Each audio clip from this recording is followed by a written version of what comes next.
it was frankly humbling to see F-35s taking off with just 100 metres of deck to take off, and then returning and hovering to land on a sixpence. So imagine how I felt later the very same day when I then went to see the apprentices at Rolls-Royce who'd made the engines for those very F-35s. And we need to keep those apprentices busy, very busy. And mark my words, we're going to do that.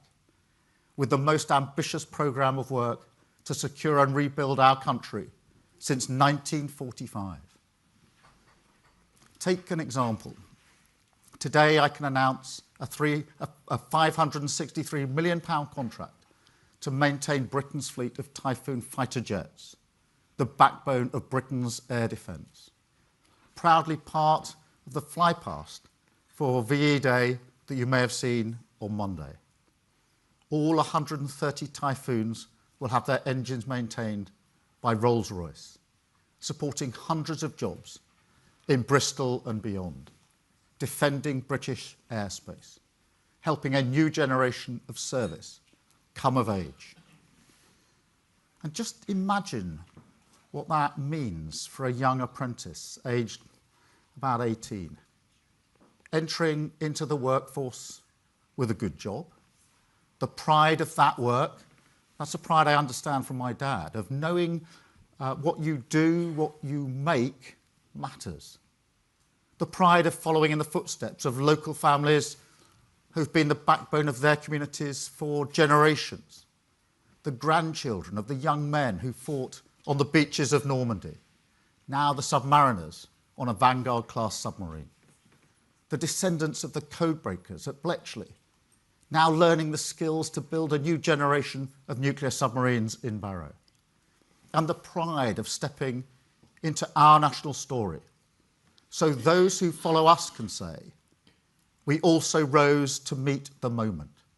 We also stood firm against tyranny and oppression. We also rebuilt Britain so that it serves everyone that serves our country.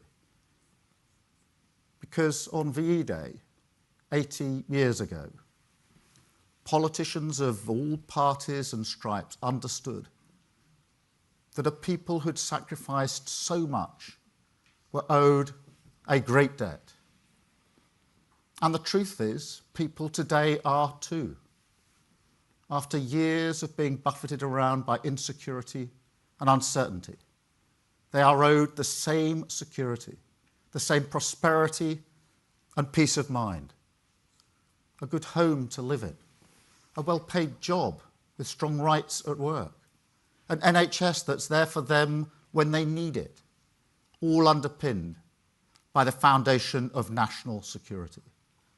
A defence dividend that will be felt in the pockets of working people and the prosperity of the country. An investment in peace, but also an investment in British pride and the British people, to build a nation that once again lives up to the promises made to that generation who fought for our values, our freedom, and our security. Thank you very much indeed. Thank you.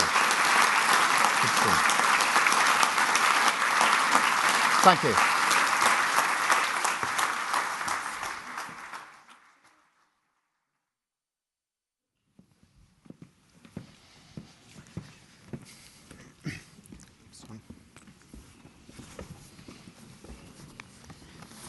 Well, good morning, ladies and gentlemen. My name is Kshitij Kapoor. I'm the President and Vice-Chancellor of King's College London, and